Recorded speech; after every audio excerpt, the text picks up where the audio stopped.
just as much urgency as we gave to the COVID-19 pandemic. The Seattle measure would make public drug consumption a misdemeanor. Two city council members, Alex Peterson and Sarah Nelson, back it. Councilmember Lisa Herbold is opposed. She wants the state to act on drug laws. The state currently has a misdemeanor law against possessing drugs like fentanyl or heroin, but that expires in July. Governor Inslee says he hopes for a special session next month to pass a new statewide law. Light rail travel will take longer for the next couple of weeks through downtown Seattle. Sound Transit says riders will have to transfer to buses at some of the stops so crews can repair construction damage at the Westlake station. So if you're traveling south, you'll need to transfer trains at the Capitol Hill station. Those heading north need to transfer at the Stadium station. The trains will be using a single track through the tunnel and will run every 32 minutes rather than every 15.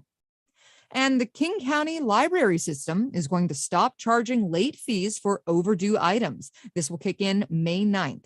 It's also going to clear all existing balances. Staff members say data shows late fees worsen inequality and discourage library use. This change does not apply to replacement fees. So if something's more than 60 days past due and is lost or damaged, the library will still charge you for a replacement. The Pierce County Library System also announced earlier this month it's getting rid of late fees, and Seattle Public Libraries got rid of its fees in 2020 after voters approved a robust library levy.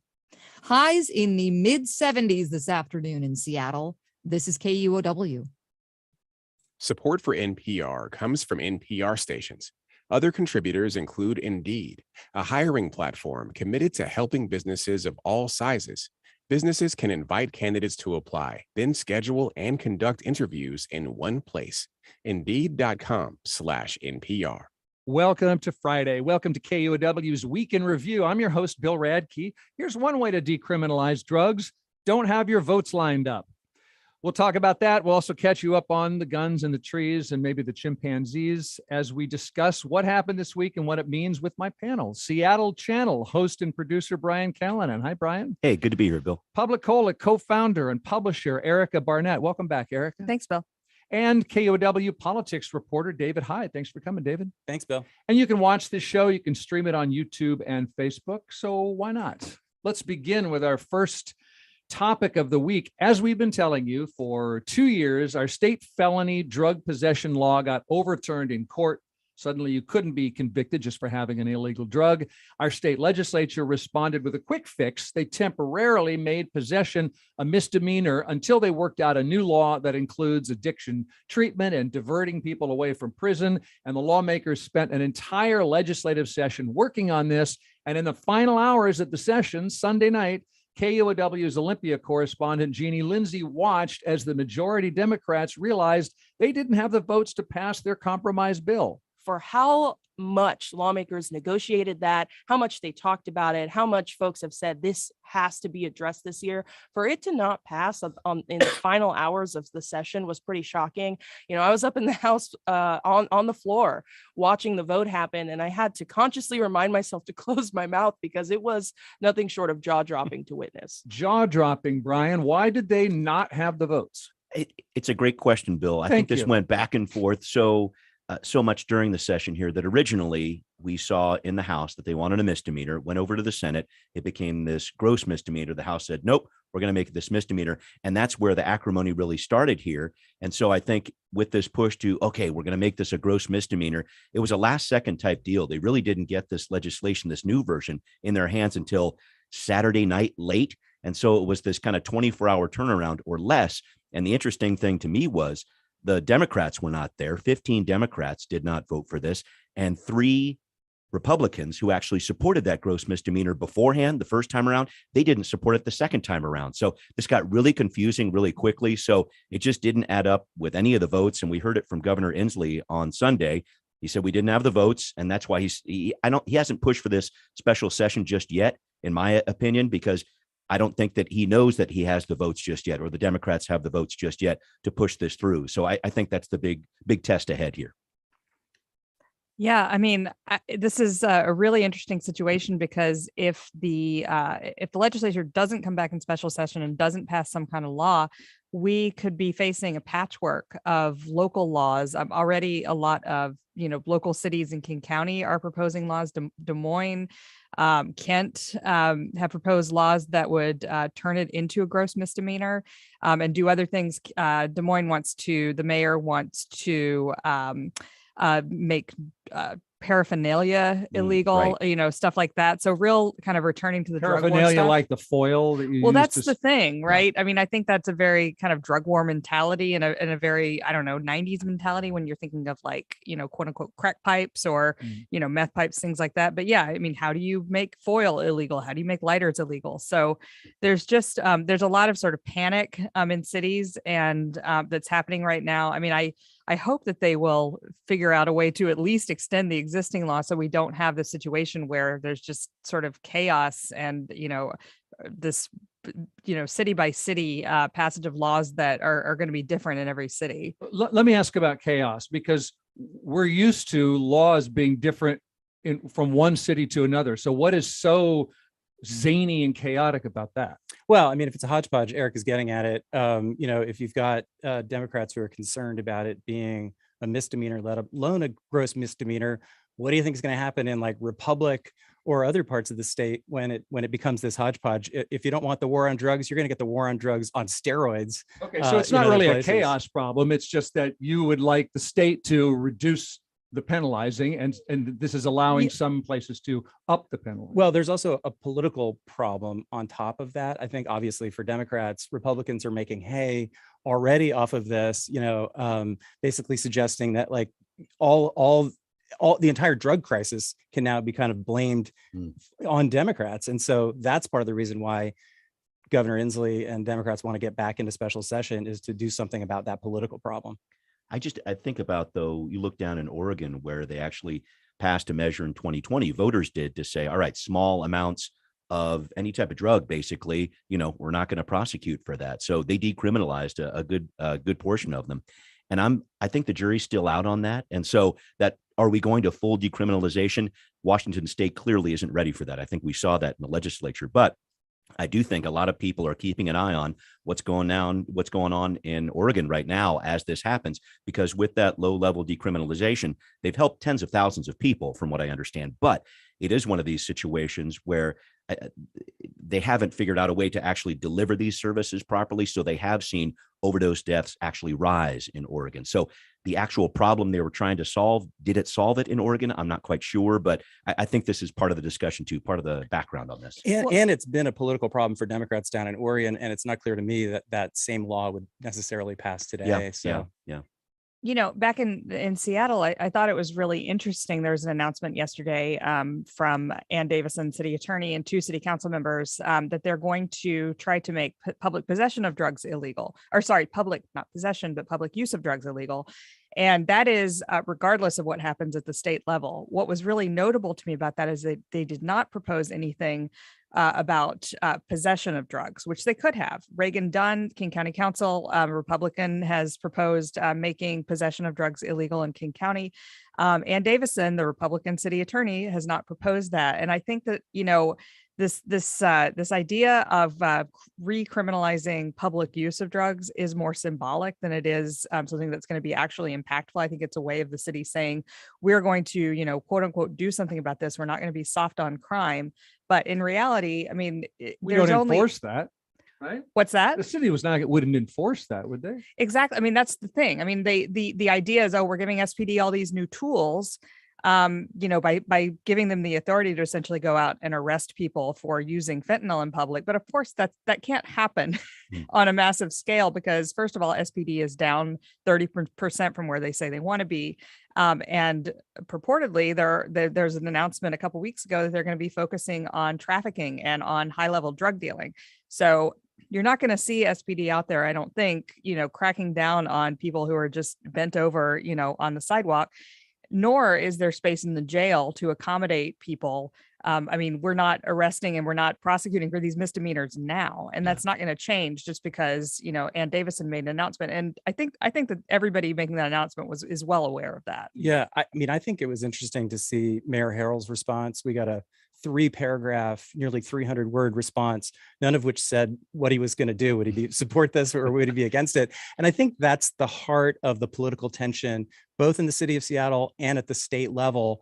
You know, because they're damned if they do, they're damned if they don't, to some extent. Yeah. Harrell used the same language we heard progressive Democrats in Olympia talking about. He doesn't want to recreate the war on drugs because war on drugs, that's Richard Nixon, that's bad. You know, it led to some terrible consequences. On the other hand, he's got this trio of Seattle political leaders saying, you know, here's where we should draw the line in the sand. It's not okay to, you know, smoke fentanyl in public places, on buses or wherever. It's, you know, you can't shoot up in public.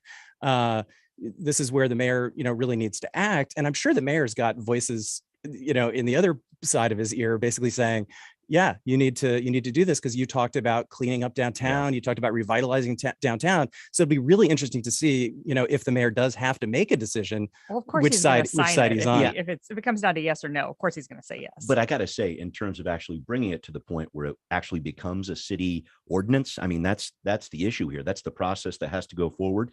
And I read a little bit about this. Lisa Herbold, who's the head of the Public Safety Committee, said she's on the city council. Exactly. She's not gonna entertain this idea. She said, we're gonna wait. The state's gonna figure this out. You know, let's kind of pump the brakes on what's going on here. And I guess also this was a situation where Davison and we saw council members Peterson and also Nelson, excuse me. Yes, were there as well.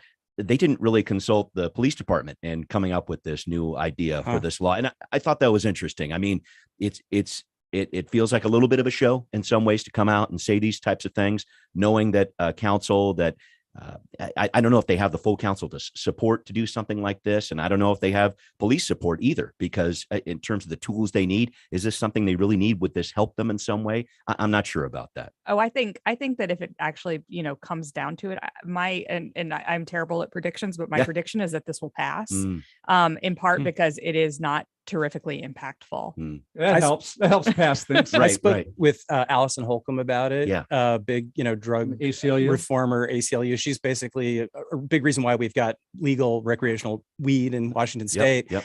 And she said, why not make it it's a class 3 civil infraction, basically like a ticket, and then basically tell people, look, we're also going to confiscate your drugs.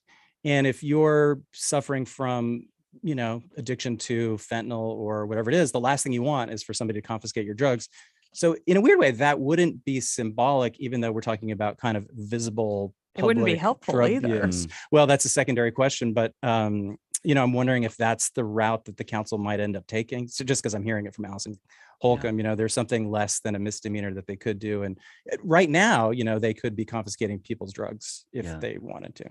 I wonder if the lesson up Bellingham has this public use law in place. And I'm wondering what's going on up there and what impact is it having? Because there's something that I just feel like more work needs to go into a process like this to figure out how a law like this would impact our city.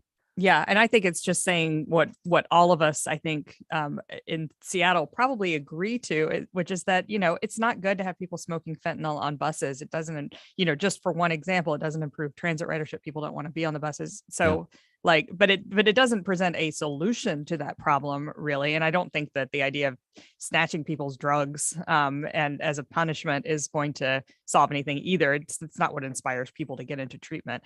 But you know, I mean, I think this is largely a symbolic.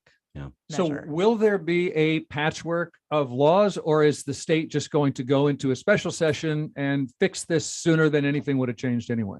If I had to predict, I'd say a special session is happening in May. And it's just so much egg on the face of the state legislature and the governor, for that matter, that I really think that they're going to push to do it. However, what's it going to take to get the votes they need? I'm not sure, but I really anticipate a special session happening. Yeah. And supposedly, what is it, like Senate Democrats kind of want to cut a deal with the Republicans. House Democrats, you know, they've got some issues because they voted against it. So who's going to end up compromising?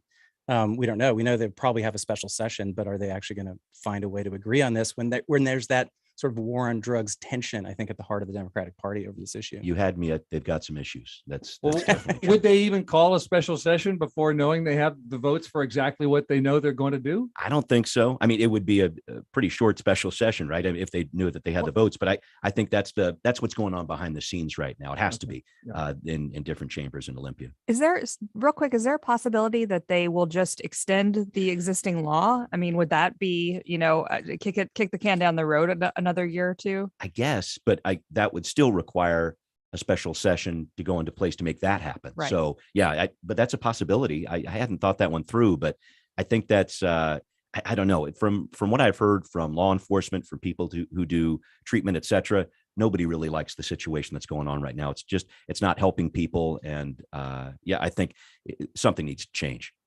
Okay. Do we cover drug laws for now? I think we got it. Yeah. Okay. That's just the beginning of KUOW's Week in Review this week. Let's take a break and get back with something that the legislature did accomplish. And then here come the lawsuits. Stay tuned.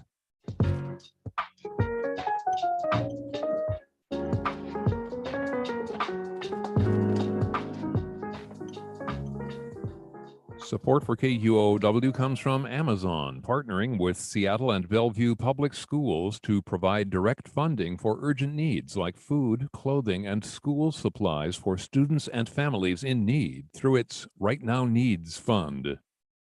Hi, I'm Kai Risdahl, the host of Marketplace. Join me and my co-host Kimberly Adams for a special live taping of our podcast, Make Me Smart in Seattle. It is Friday, June the 9th at Town Hall, Seattle. Tickets are on sale now. Find out more at kuow.org/events. Support for KUOW live events comes from Finney Ridge Painting. 65 degrees in Seattle. We expect to reach 78 today with sun. It's 12:21. Support for KUOW comes from the UW's Population Health Initiative, created to address the intersecting factors that impact well-being, such as poverty, access to healthcare, and systemic inequities, working to transform research into action. uw.edu/populationhealth. We're catching you up on the week gone by. On KUOW's Week in Review, we have PubliCola co-founder and publisher Erica Barnett, KUOW politics reporter David Hyde, and Seattle Channel host and producer Brian Callanan. We were just talking about what the legislature did not do, but here's something that did happen. As we've told you, Washington State banned the sale, manufacture, and importation of a bunch of semi-automatic guns, including AR-15s and AK-47s. No one needs an AR-15 to protect your family. You only need it to kill other families. And for that reason, we are taking action today. That was your governor, of course. Immediately, the Second Amendment Foundation and other groups sued to get the ban overturned. But several states banned these guns. Their bans haven't been overturned yet. David, what makes gun rights advocates think that's going to change? Yeah, so there's three groups suing: the NRA, this other group that I hadn't heard of before, the Silent Majority Foundation, and as you say, the Second Amendment Foundation that we're all familiar with here. They're Bellevue-based. I spoke with Dave Workman about that, who told me that some people like to shoot coyotes with their AK-47s. Right. But he actually thinks that this recent U.S. Supreme Court decision from 2021, The Bruin case. Yeah. BRUEN. Right. Clarence Thomas wrote the majority of opinion for that one. And what it says is that if the government wants to pass laws regulating guns, they must basically be consistent with gun regulations that existed at the time that, not the Bill of Rights, but that amendments to the Constitution were originally written. So in this case, the Second and the 14th Amendment. So to make that more clear, gun regulations from the 17 and the 1800s, all 20th century gun regulations would be sort of out the window.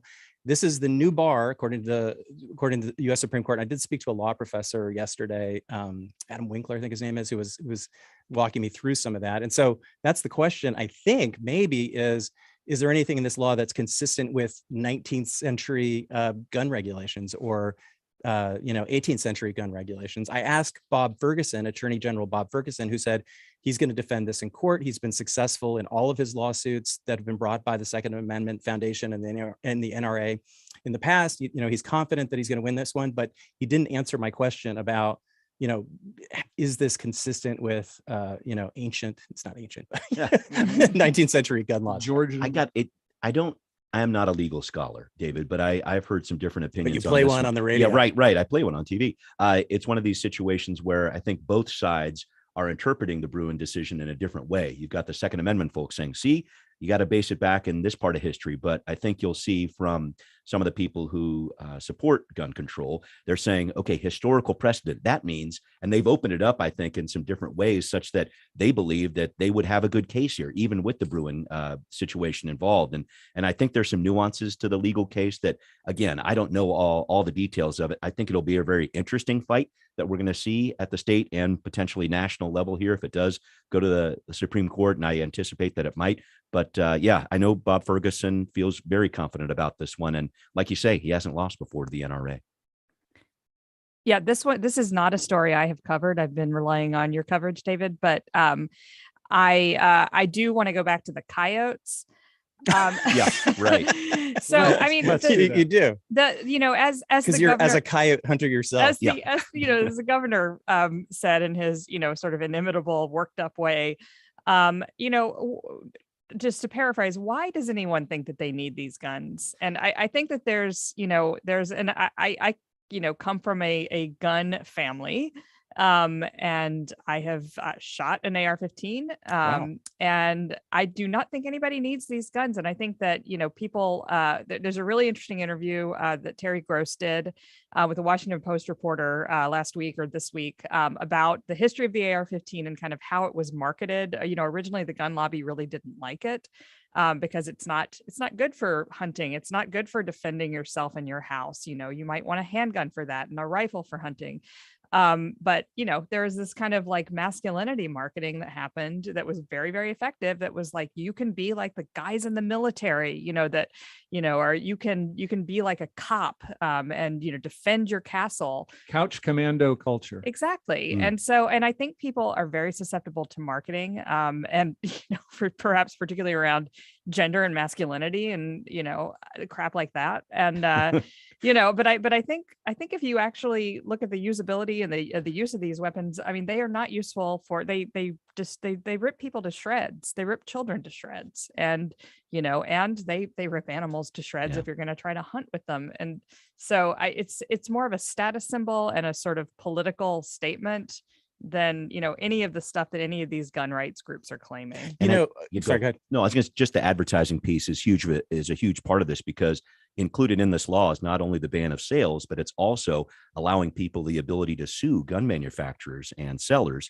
who have these guns out there, if indeed it can be proven that it was a situation where their advertising went over the top, things of this nature. These cases have happened. In fact, the Sandy Hook survivors just won not too long ago, won a $73 million decision against Remington, doing with exactly the type of evidence that you're talking about. They brought up an old Bushmaster ad, and it literally said, "Get your man card reissued," and there was a picture of an AR-15 on there. So I don't know exactly.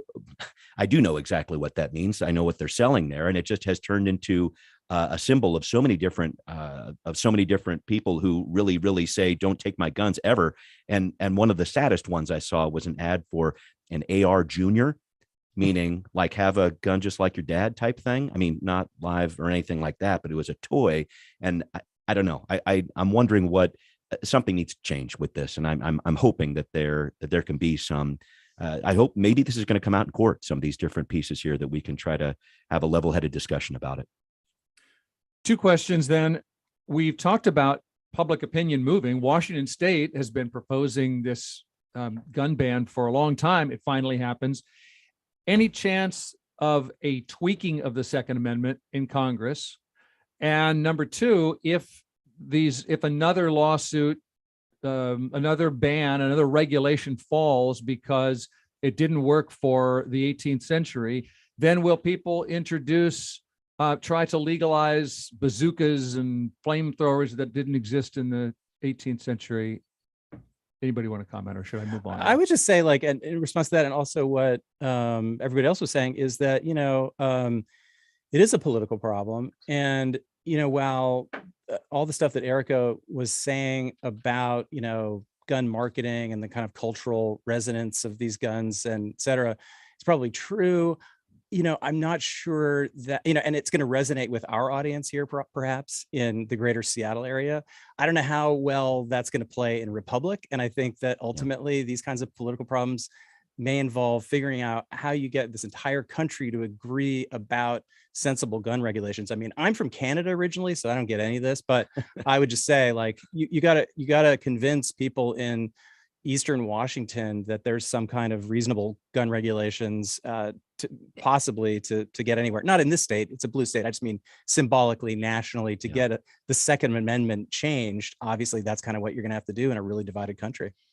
For sure, but I don't think, the good people of Republic, aside, I keep picking on them. invoking. Yeah. Lauren Culp's going to show it's where up. Watch former out. gubernatorial candidate Lauren Culp is That's right. I mean, I think if we had a true, majority rule in this country, which, we obviously don't in Congress, but if we did, I mean, I think that there would be no question that these, gun laws would be made more sensible. I mean, I don't think that anybody's taking guns away from anybody or banning guns altogether, but I do think that the popular opinion in this country is very much on the side of some sort of reasonable gun regulation. Well, that's why we have a Democratic Republic, to insulate us from the madding crowd. Okay, so we're going to see what happens with the attack and defense of the Washington State semi-automatic gun ban. Another topic before we take a break on Week in Review: King County voters said yes to a new tax on property owners to pay for mental and behavioral health services. Erica, can you tell us who pays and what they're paying for? Yeah, all property owners in King County will pay, and they're going to be paying for a couple of things. One is 5 different crisis centers scattered throughout King County, not scattered, but one in each of 5 sort of sub areas of King County, including one in Seattle. One of those will be for kids and young adults under 19. And then there's going to be a restoration of some mental health residential beds that have been lost over the years. So that's sort of the secondary purpose. And then the third purpose is to increase behavioral health providers' wages to some extent by, essentially giving more money to the providers to raise their employees' wages. So could you give us an illustration of how this is like an urgent care clinic, right? How would this most typically be used, this crisis care centers? Yeah, there's a couple of ways. I mean, one is somebody can walk in. Somebody who's experiencing a crisis could literally just walk in, be seen right then, and be stabilized, in the course of 23 hours, and then considered for like 14-day residential inpatient, essentially. People could be brought there, and this is one of the controversial elements, could be brought there by police officers, or first responders who encounter someone in crisis, or by family members. So they are essentially walk-in centers. So as you said, it's just like an emergency room for mental health. Have you heard anything on the siting of these centers, Erica? No, Because that's this always is a huge issue. It's massive. I just think about what happened in Chinatown ID when they were just trying to expand upon an existing homeless shelter. Granted, a little bit of a different duck there, but when we talk about just expanding a place that was already there versus actually putting some of these new places in. And I will say, I talked to Councilmember Zahalai about this. It's not necessarily it's going to be building a new building. It could actually be a situation where they take an existing building and turn it into one of these centers. But still, I just wonder what kind of process is going to go on with that. Yeah, I mean, the county in 2015 or 16, I always get the year wrong, panel unanimously adopted plans to build safe consumption centers, right. Outside of Seattle and inside Seattle. And of course, none of them ever happened because they're too controversial to cite. And the city of Linwood, just banned a methadone clinic and sort of put a moratorium on new treatment. So everybody says, oh, we don't want to lock these people up. We want them to get treatment. But the second you propose treatment, it becomes incredibly controversial because cities often don't want it anywhere near them. Yeah. Well, they did have a chance to. What if the centers only went in the places that voted yes on this levy? Would they all be in Seattle? Yes, I've got answers to that, actually. I was looking at election night results, thanks to Ben Anderson, who gave me some info here. Seattle night vote. So this is just election night vote. It could change. 70% yes. Down at Enumclaw, I'm picking on Enumclaw and Republic today. 20% yes in rural parts of Enumclaw, only 30% in Enumclaw. So there was some divisions there. And I was out talking to voters in Renton. It turns out Renton 47%, Federal Way 45, Kent 46%. Yes. So a lot of Seattle votes. Some of these more diverse, more blue collar places south of Seattle, a little bit less yes, I guess you could say. Mm-hmm. And I was talking to voters at a drive-through drop box in Renton on the Friday before the election. So it was a little slow, actually. And I was hearing from some people who were voting yes, saying, this one guy was telling me about his adult son suffers from bipolar disorder, doesn't work. He was like, I remember when he was a kid, he was in crisis and people were like, sorry, there's nowhere for him to go, and so, and others just saying, this is a public good, we need to vote for it. But the people that were saying no were basically saying, my property taxes are too high. Yeah. I don't know that they knew that it was only $10 a month, for the median priced home. Yeah. But still, there's been other property taxes going up. I'm working class. And, we do live in a state with a regressive tax system where there's no state income tax. And so that was an issue, it seems like, especially in some of these places south of Seattle. And what is final question on this topic before we take a break? What's the next tax levy coming down the pike? Yeah, the next tax levy, there's actually a couple coming this year. The next one is going to be the King County Veterans Seniors and Human Services Levy, which pays for housing, rent assistance, sort of caregiving, all kinds of things, human services for people in King County. And so that last time I looked up the numbers, and I don't have it right in front of me, but it passed by around 70% countywide. And the Regional Policy Committee of King County Council is meeting today to debate how large that levy should be, whether it should be a flat 10 cents per $1,000 as it is now, which would cut the amount of housing it can build actually in half. And it would cause them to cut services. Because everything's gotten more expensive? Everything's gotten, well, because everything, particularly construction of housing, has gotten a lot more expensive.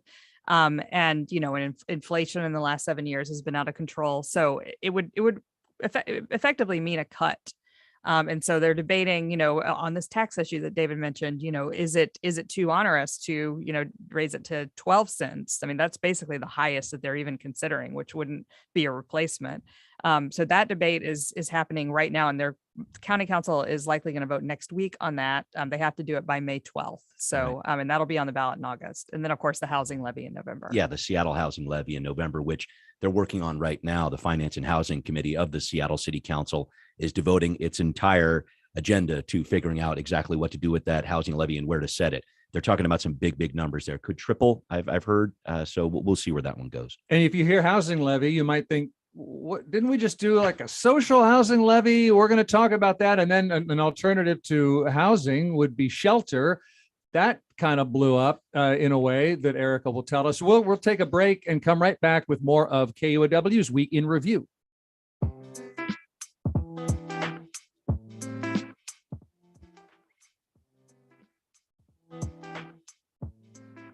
It's 12:37, sunny in Seattle, and the forecast says we're going to get into the upper 70s. Support for KUOW comes from the Metropolitan Improvement District in partnership with the Downtown Seattle Association.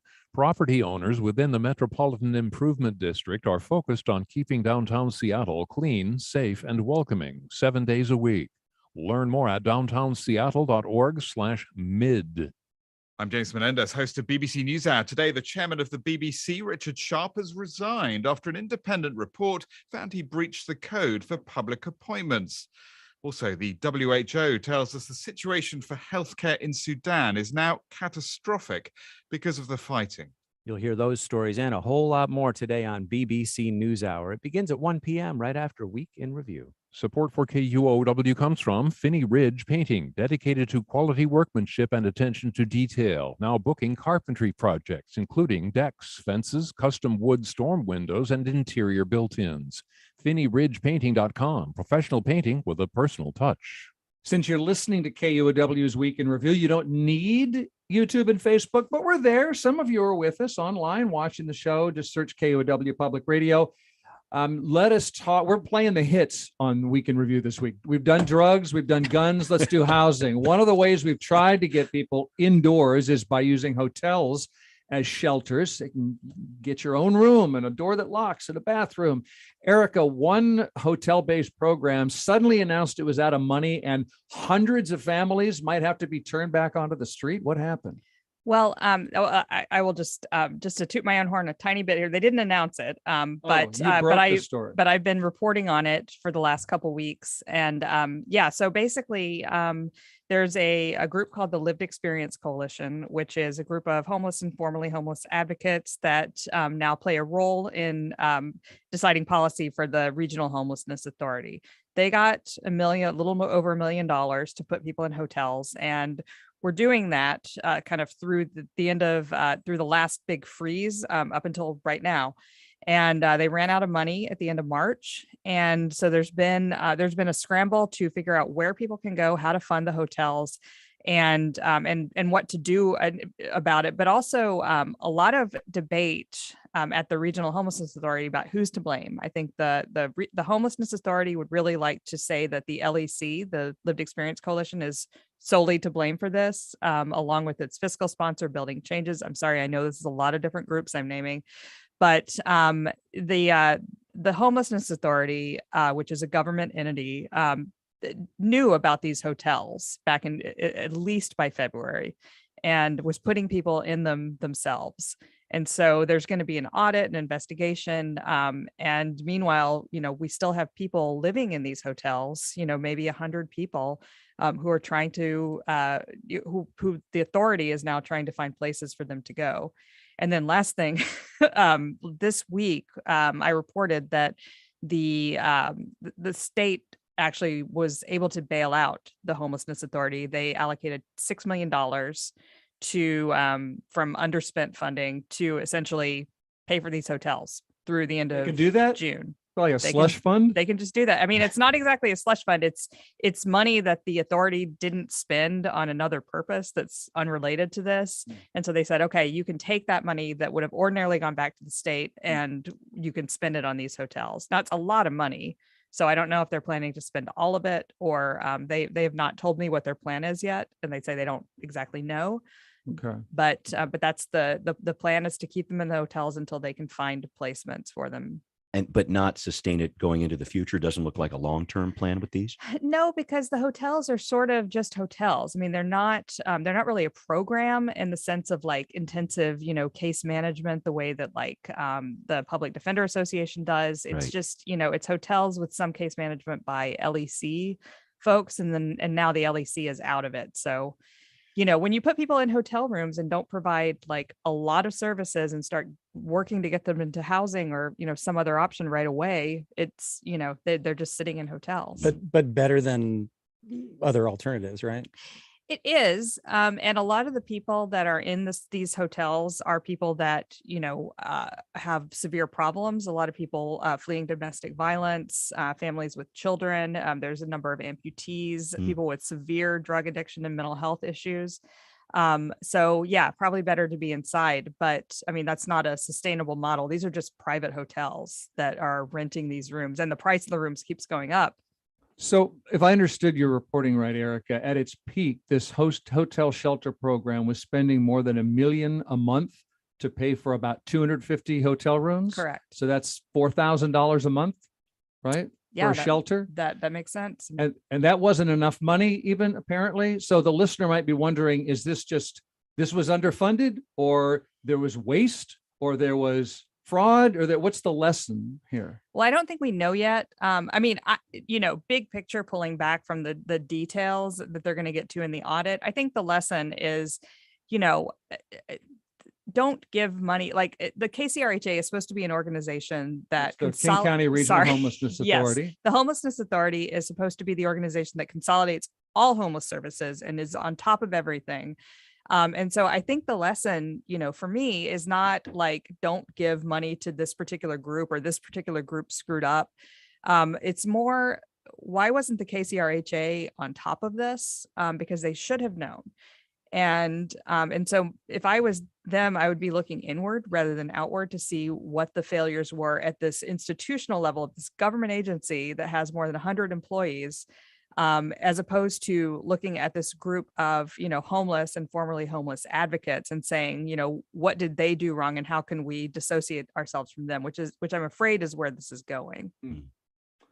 Okay. Then by the way, didn't you get a statement from the governor and the county executive and Seattle's mayor all saying, not my fault? That was really interesting. Yeah. I published the article and then I got this statement, that I didn't request. I'd asked for comment from, I think not the governor, but I asked for comment from the Commerce Department, didn't hear back. And then I got this joint statement after the article went up, which was really interesting.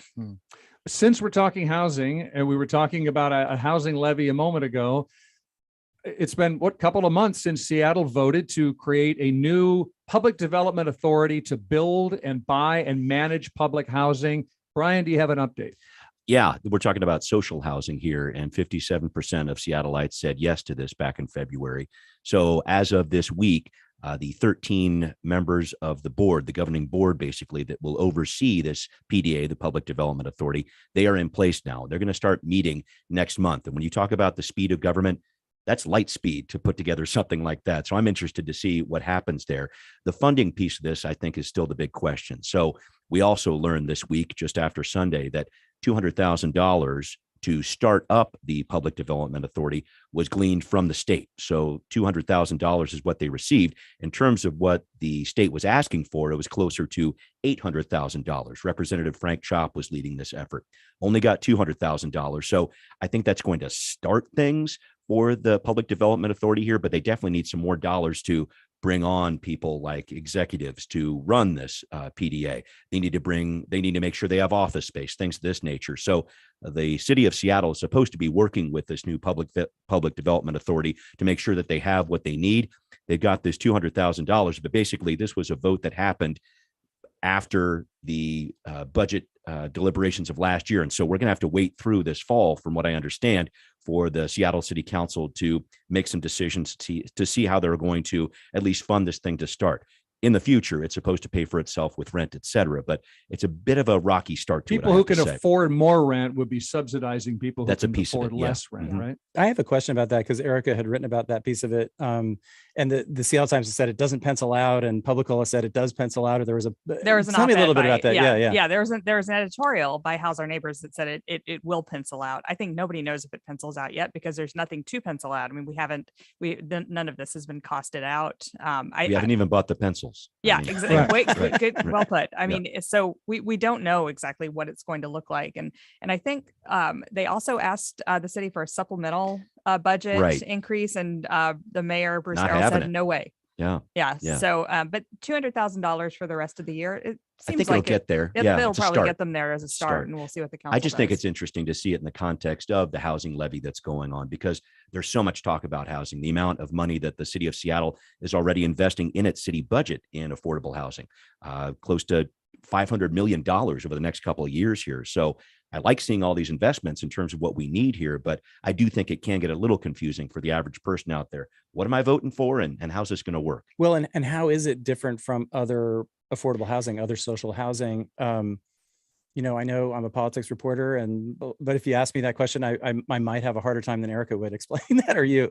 I think that the biggest difference with it, from what I understand, David, is that when a lot of these affordable housing units that are out there, they help out people who are at that 30% level or lower of the average median income.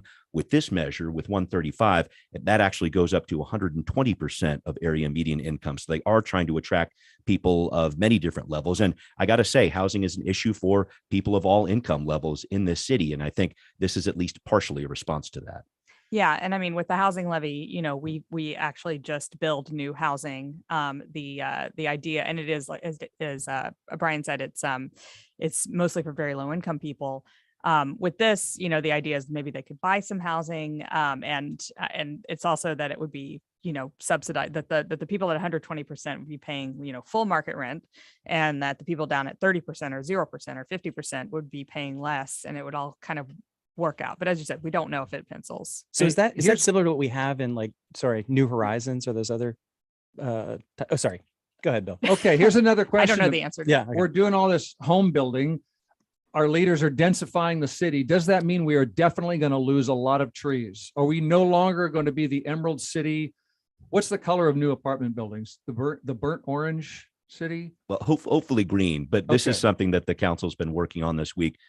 Big old public hearing on Monday, 2 hours plus long, talking about all these different issues. So they're working on a new tree ordinance. They haven't updated it in 15 years. And it's always just been political dynamite. Nobody's wanted to touch it because the people who are very much tree preservationists have some problems with it. The developers do too. And I think we're seeing that yet again with this new iteration of it. Are we going to densify and still save the trees? How is that possible? Erica, go. Well, I just want to bring a little bit of reality to this debate, as I always try to. Not that Brian, your summary is fine. I'll be over here. I just feel like, as you're saying, like the tree preservation, quote unquote, people do not feel like the current tree ordinance protects trees enough, and they blame development. Now, I think that the actual thing that's going on is opposition to development because, or perhaps a misunderstanding of the facts, because most trees that have been removed or have died and not been replaced in Seattle are on Seattle-owned property in the parks. Almost half of the trees that have disappeared that are in this report that always gets cited about losing our tree canopy. 255 acres, 111 of them were on city public land. But Right. now that we're adding all these plexes, is that going to change? Well, but we've been adding plexes for a long time. I mean, this, if you look again at the report that is causing all this consternation, it was only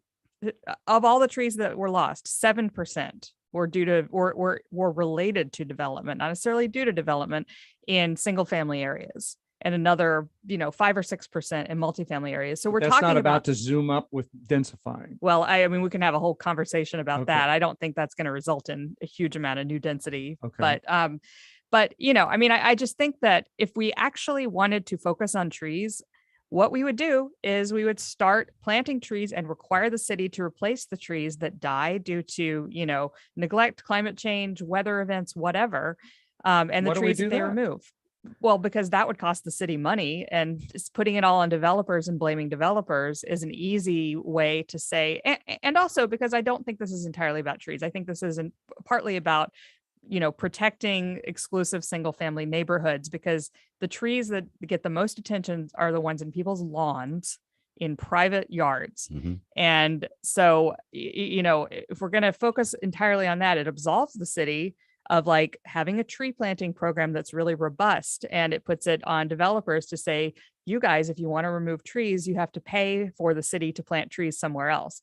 Why isn't the city planting trees? Why isn't the city replacing trees in parks? I have two questions for you. One, can you sing the tree song a cappella from the no? I cannot. There's a hole in I've- the I've- something where the No, Tree my was brain is blocked. murdered. Tree Yeah. once lived. Yeah. Somebody's making money. Yeah, there you go. All right. Mhm. Anyway, so you're saying like we could just, kind of zone our trees to the parks, exclude our tree, No, have not at exclusionary all. park Completely. zoning. I mean, Because I'm hoping for that solution. I am severely allergic to trees. This Uh, guy, most this trees guy. are on public land. Yeah. So it's not just parks, it's also the parking strips in front of your house. Right. Public Those land. are public. And so, I mean, I just think it's very easy to say this is all the developer's fault. But what would actually solve it is something that would be hard and expensive, and we would have to take away from, other things that we're spending money on to actually do this. Would we pass a tree levy if it was put to a vote? Do you want to raise your taxes? Oh, for man. more Seattle? trees? Yes. Yes, Yes. that would Let me pass think by about that. 85%. Yes, right. So Yeah. there we go. Right. People would King fund County, it, maybe right? not. Yeah, Yep. I'm not sure. No, I think you're very right, Erica. I just didn't see a lot in this ordinance, or I don't see a lot in this ordinance. They're still talking about it, hoping to pass it with the full council in May. But I just didn't see a lot in there that incentivized tree planting or anything of that nature. I think that's missing. And I'm imagining that some of the amendments that are flying around right now, there's more than 100 last time I checked, hopefully would include some of that, because in the people that I've talked to, and again, I'm talking to developers, I'm talking to people who are really wanting to save trees. Neither of them are very happy about what's coming out with this. Alex Peterson, city council member, has an amendment that would raise the cost to remove in your own lawn, Right. A tree that is 6 inches or larger, from 2,800, which it is right now which it is in the legislation right now, to 4,000. So if you want to take out a tree, you'd have to pay $4,000. So You do it at night. Right. I mean, there's That's tons good. of illegal tree and removal that's, happening that's, already. that's what's been trouble. happening over Yeah, the past I couple know. of decades. It's been a very much a Wild West situation. People cutting down trees and not let anyone know about it. Yep. Okay. Can we smile? Is that too much to ask? we got 5 minutes left in the show.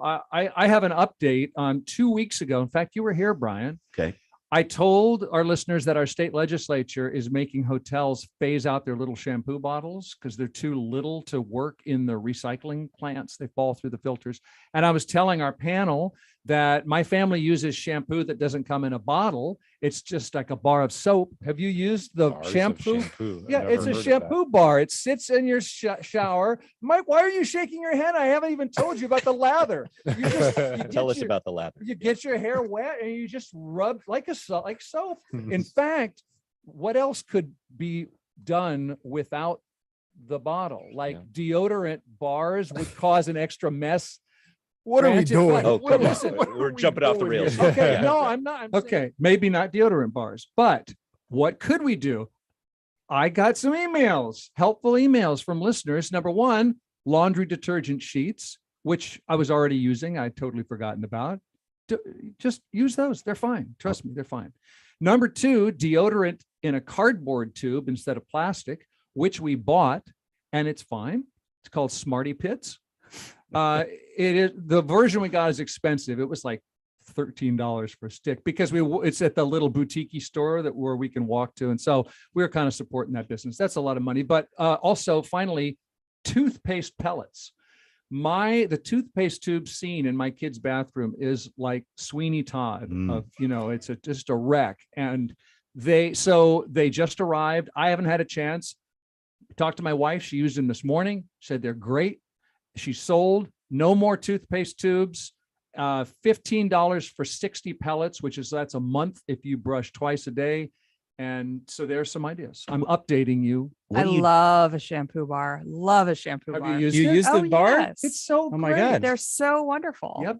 Wow. I'm Yeah, not I on have board yet. I have a whole like weekly routine that involves the shampoo bars. What do you mean? I just have different. She washes her hair once a week. Different. Yeah. Right. I have different Worst day types of of the week. shampoo for different days. This is such a different reception than I got 2 weeks ago, as you Hey, heard. from Mike, Yeah, Mike Lewis, Davis. is that right? No, Or Mike was it Davis. He wasn't having it. All right. He wasn't all having right. it. Yeah. My All son, right. my son just doesn't wash his hair. So it's not an Age issue. 16. It's an issue. Not using plastic. It's an issue. Let me tell you, but that's what he does. Okay, we got less than 3 minutes left. You are enjoying a survey, David, Yes. about Yes, a poll related to vegetarianism. I gave up meat kind of somewhat about a year ago. And so I was reading this poll and they had a thought experiment. And it was basically, there's two boats, Bill. One boat has a pig in it. The other boat has a human in it. And you could only save one boat. Which boat would you save? If any? Depends on which human's in it. No, the human boat. You'd Why save are the you hu- asking? Because 7% of Americans said the pig. What? 7% of Americans want to be special. Yeah. Doesn't always work out. So I was thinking about it. I thought maybe they had someone in mind. It was like, it wasn't just a random person. They were Right. thinking, a pig versus, Yeah. maybe that was it. I don't know. That's a tough I was one. surprised that people were giving their reasons for being vegetarian or not. And a chunk of people consider the lifespan of the animal, which had never occurred to me. That would argue for eating fruit flies, I think. There's Not there's a tortoises. cannibalism. Not tortoises. There's a cannibalism discussion that's kind of part Sure, of this too. sure. You never know. You never know. Well, anything else to smile about? Yeah, the Seattle Public Library is joining a program that was started in Brooklyn called Books Unbanned, which essentially gives a library card here to anybody, any teen in a place that does not have access to books where books are being banned, Yeah. so they can read banned books, which I think is just awesome. Subverting other states' laws. Yeah, Very it's cool. great. That's what we do. Way cool. My smile of the week. I went for a run outside before I came to the show. Haven't done that in at least 6 months or so. I can be a little dainty about that sometimes, but it felt glorious. I just it had to be done. I was huffing and puffing, definitely full disclosure there, but definitely smiling at the end. You want to leave this studio right now, Well, don't you? no, I just kind of move around in my chair like this often. So All right. Well, you can borrow my deodorant in a cardboard tube. If you can't want. wait. Can't wait. That's Brian Callanan, Seattle Channel host and producer. Erica Barnett, PubliCola co-founder and publisher, KUOW politics reporter David Hyde. Great to see you all. Enjoy the sun, and thanks, everybody. Thanks, Bill. Thanks. Week in Review is produced by Kevin Kniestet, and we have social media and live streaming work from Juan Pablo Chiquiza and Tio Popescu. Bernard Wallet makes it sound great by running the board. I appreciate you listening, and I'm Bill Radke. I look forward to talking with you in a week. Oh, and in your Week in Review feed, I'm doing a series called Words in Review. We're going to take up assault weapons, should they be called assault weapons, and other controversial journalistic labeling on Words in Review. So look for it in your Week in Review podcast sometime on Monday.